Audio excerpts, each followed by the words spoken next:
How's it going, guys? This is Byron with Modern Muscle here. I just wanted to quickly go over our dial bore gauge kit. So when you open up this box, you're going to pull out the main body of our dial bore gauge here and insert our indicator in, and what we're looking for. This shows you how much preload we have on the indicator. We're looking for about 100 thousandths there. Get it all squared up, tighten this down.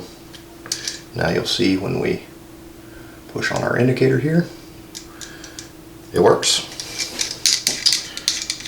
Alright, grab the 2-inch indicator tip out here. We're going to lock it down there with the little lock collar. We want to loosen our thumb screw here, that way we can rotate our dial back and forth. And next thing we're going to do, we're going to grab our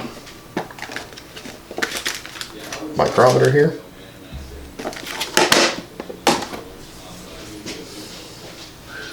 We're going to unlock it here. Forward is locked, rearward is unlocked. This lets you rotate our thimble here. So now we're going to take our micrometer, we're going to come over to our crank on our rod journal here, and we're going to come down until we hear it ratchet, and we're going to work the micrometer back and forth. We're then going to lock it down with the lock here. Pull our micrometer off of our crankshaft very carefully, don't want to scratch it. I'm going to insert it into a micrometer stand here. You can also use like a small vise. Just make sure you wrap a rag around the micrometer here to keep it from getting damaged. Take our dial bore gauge here.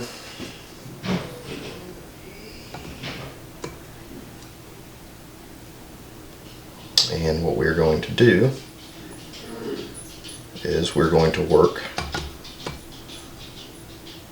the dial bore gauge left and right and up and down, and then we're going to zero out our gauge here.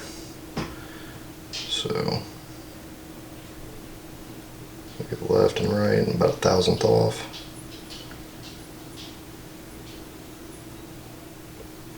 And this is the trickiest part, so it's going to take some time and get this right, because this is critical right here. Alright, that looks good. Now we're going to take this and we're going to lock the dial down so it doesn't rotate on us. And then what you always want to do is you always want to double check it just one more time. And again, we're going to work that dial indicator up and down and left and right. Okay, looks good. Now what we have here, we have our connecting rod that already has our bearing installed in it, and we've already torqued our rod bolts here. So that's absolutely critical that the rod bolts be torqued. So we're going to take our dial indicator and we're going to very carefully put it into our rod with the bearings already in it, and we are going to sweep back and forth. And I'm going to get a little closer here. I'm looking at right just under 2.5 thousandths, which is perfect. The other thing you want to do is make sure you're centered up and down in the rod. And I'm right at 2.5 thousandths clearance, which is perfect. You want about 1,000th and 8/10 to 2.5 thousandths on your rod bearing clearance for just about any of our drop-in piston rod kits or HEMI stroker kits. So I'll bring the indicator in here where you can see it.